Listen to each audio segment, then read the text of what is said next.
Hello, my name's James. I'm a portrait photographer from Portsmouth in the UK. You've probably not heard of me. And I welcome you to this, my studio here, and this latest seminar showcasing how to pose with ease. We've got Lucy in the studio today. Say hi to Lucy. Hi. There's Lucy. And we are doing a Celebrate the Dress shoot today. Not a Trash the Dress shoot that was popular in around about 2010 when brides would take their dresses out into lakes and into rivers and into muddy fields. No, we don't like trashing the dress. We like celebrating the dress. We like celebrating love. We like celebrating marriage, and we like celebrating the empowerment of people. And that's what we're going to be doing with Lucy here today. Now, Lucy is like a lot of people who come into our studio, a little bit nervous about having their photograph taken, and also a little bit nervous about how to pose. It's probably one of the first questions you ask me, right? Yeah. How do I pose? What do I do? Well, there's a litany of information online that you can look at on how to pose.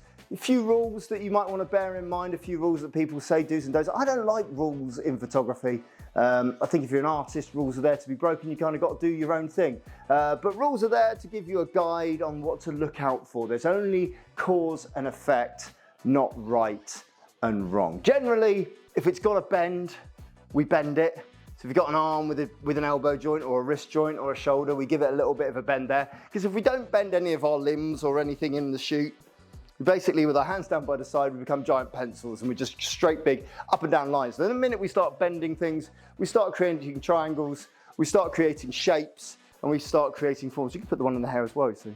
I would never ask anyone to do anything in studio that I wouldn't be prepared to do myself. That's my rule in studio. So generally, yeah, if it's got a bend, bend it, and posing starts from the feet up. That's pretty much my two rules there. Posing starts from the feet up means that we can ask Lucy to get into a lot of different positions, but if her feet aren't in place, if her feet aren't in the right position, then we're not going to get a stable base by which to pose from. So the minute we ask you to bring your feet out, the minute we do that, we can start moving hips. And once we can start moving hips, we can start moving shoulders. And once we can start moving shoulders, we can move through from there.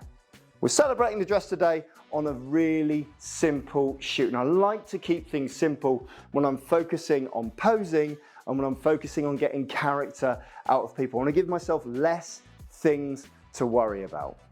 So the light I'm using in studio here today is a softbox, an octabox, that's well over 1 meter. I think the last time I checked, it was 135 centimeters, give or take. And it's hooked up to one of my Elinchrom ELB power pack lights here, and it's on a C-stand. So it's right over the top of Lucy. We've chosen a cream background. I've got a slightly off-white background. I think it's called Pearl, this background, which is just gonna give us a very, very slight disparity from the dress to the background. So the background should, in theory, go a fairly nice sort of antique but lightish beige, which should mean that this white dress, this white wedding dress that we are celebrating today, should punch off that background with decent contrast, but everything should sit in that sort of high key parameter of high key photography. High key meaning that the majority of the tones within the image lie from mid-gray up until the lighter colors with less darks in the image. There's drilling going on next door. If that comes across in the audio, I'm sorry, I'm not an audio expert. I'm a photography expert, and that's what we're gonna do next. We're gonna stand Lucy here, right there, posing rule number 78 or whatever. Tell people where to stand by showing them where to stand. Don't just go stand in the middle of my studio. The middle of my studio to where my mind's eye is completely different to where the middle of the studio could be for where Lucy thinks it is there. This big softbox, this big light source here, this big shallow octabox is gonna spill light, not only from the parameters of the softbox here, but also out to the edge of the softbox where all the feathered light comes out this side and where all the feathered light comes out this side. And I've got white walls in the studio here on this side, and I've got a white reflector if I wanna bring it in, which I'm going to here on this side here. You don't necessarily have to have massive reflectors like I've got here, but I'm just gonna use them. And we're just creating a massive light tent where all of the light is just gonna shoot around and give us a nice even exposure. We're gonna take the first picture here, as ever, for the people who are interested in what camera I am using. It's a Canon EOS R6 Mark I with my workhorse lens, my 24 to 105 f4 lens. And we're taking this portrait today ISO 100, shooting in RAW to maintain as much detail as I can grab back through the photo as possible. 160th of a second to go on standard shutter speed sync. F8 right in the middle of the F numbers, my favorite F number of all. F8, a lot of people have a favorite F number that's about F2.8. Mine isn't, mine's F8. And we're going to take this shot here and just see how we look nice and simple here. We're going to do the pencil pose to begin with. One pencil pose coming up, and we're going to see how we move from here. There's your pencil pose to begin with, and there's your first shot. And this is just a light check shot. We can see here that the histogram nicely exposed throughout the whole image. We've got nice shadows, nice highlights, everything running through there. Some peaks through the lighter areas there where that dress is sort of coming through. But the pose again, very much straight up and down. So now we want to just change a few little things just to see if we can change that pose just a little bit. One hand on the hip here, one hand on the hip here, feet a little bit wider, just not too much. And then we're going to take this shot first. And then we're going to ask you just to kick the hip out to the side here. Perfect. Now look at the difference between those two. Nice symmetrical shot on the left-hand side there. And then on the right-hand side, just allowing for that tiny kick of the hip out, we get a little bit of shape and a little bit of form coming through the picture. What I do notice on this shot though, however, is that where the dress is coming down here, it's creating an umbrella effect on those amazing shoes. Where'd you get your shoes from? Irregular choice. Irregular choice. Irregular choice, like and subscribe, all the best.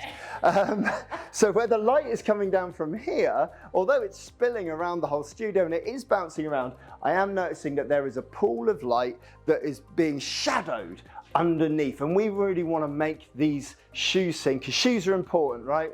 Yeah, as I am not showcasing today, but as Lucy is definitely showcasing over here. So in order to get a little bit extra there, we're just going to employ a 2-light setup. This is my second light here. It's exactly the same light as we've got over here, another ELB power pack, but this time it's on a panoramic softbox. And all I'm going to do is I'm just going to stick it on the floor. I'm just going to dial down a power of a couple of stops underneath the light that we've got above Lucy here.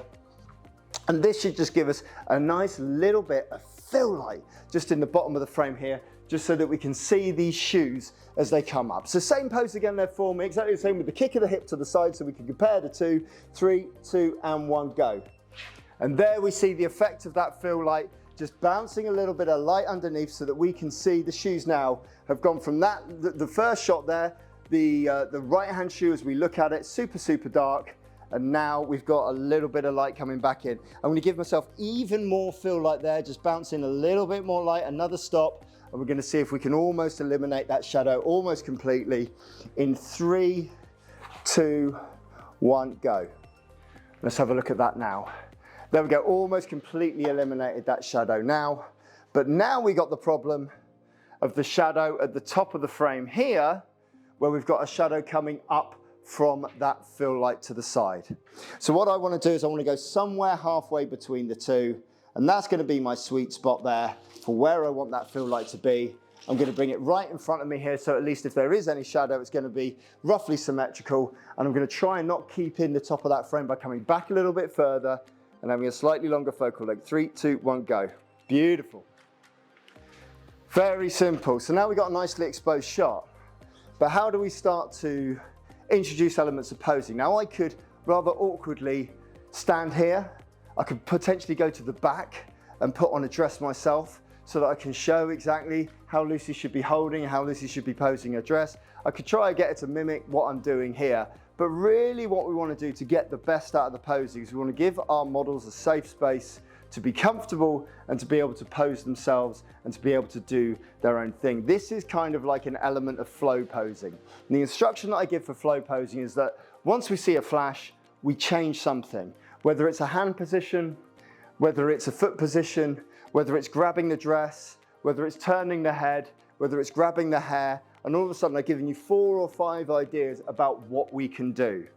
As we're flow posing and doing different things, we keep everything positive, we keep a lot of encouragement in the room, and we chip in with little ideas. And then once we hit the magic sweet spot, and you'll know what that magic sweet spot is because you'll see the image come through the camera and you get a little bit of a goosebumpy feeling in your arm, you can get to that point and start to really refine that moment and make it really, really sing and make it really, really jump off the canvas. We're ready to do some flow posing. Yeah. Cool. So, nice and simple. Don't be afraid to move the feet. Don't be afraid to give yourself a big stance. Don't be afraid to step forward. Don't be afraid to step back, because you can step forward or back on this big, soft light source behind us. Don't be afraid to grab the dress, and you don't have to look at the camera. Just continue to do different things, okay? Every time you see a flash, we're gonna change it. And in 3, 2, 1, here's your first picture, go. Change. Good, change.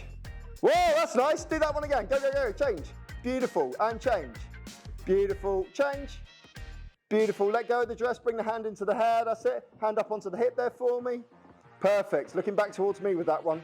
Beautiful, now looking over to the side as you were, that's lovely. 3, 2, 1, grab the dress. Perfect, back towards me, 3, 2, 1, go. Whoa, good range of shots there. And then when we look back through these shots, we see that there's a real natural element to the posing. A real natural, and look at that one. And that doesn't happen. These sorts of poses, these sorts of ideas, these sorts of shots, these natural shots that people always come to us to want to have. I want something that looks professional, but I also want something that looks natural, something that looks like me, something that looks authentic. Only happens in a genuine, authentic experience and in a genuine, authentic collaboration that happens when you achieve a safe space where both people are working in collaboration together. Some direction from me, but ultimately the flow and the effort and the ideas is coming from the other side. And then where you meet in the middle should be magic. It is. It is. Lucy, describe your experience today in 3 words. Empowering, amazing, fun. Empowering, amazing and fun. If you've enjoyed this video, there's tons more on this YouTube channel. Have a look at the videos on here. If you want to learn more, you can go to nofussmus.com, subscribe, do all the things on there, have a look at all of my training, seminars on there. We've got a 1 light, a 2 light and a 3 light workshop, which will give you the basic fundamental foundations on how to use professional lighting in your studio, in your home studio, even on location. Say nice things, be kind, all the best.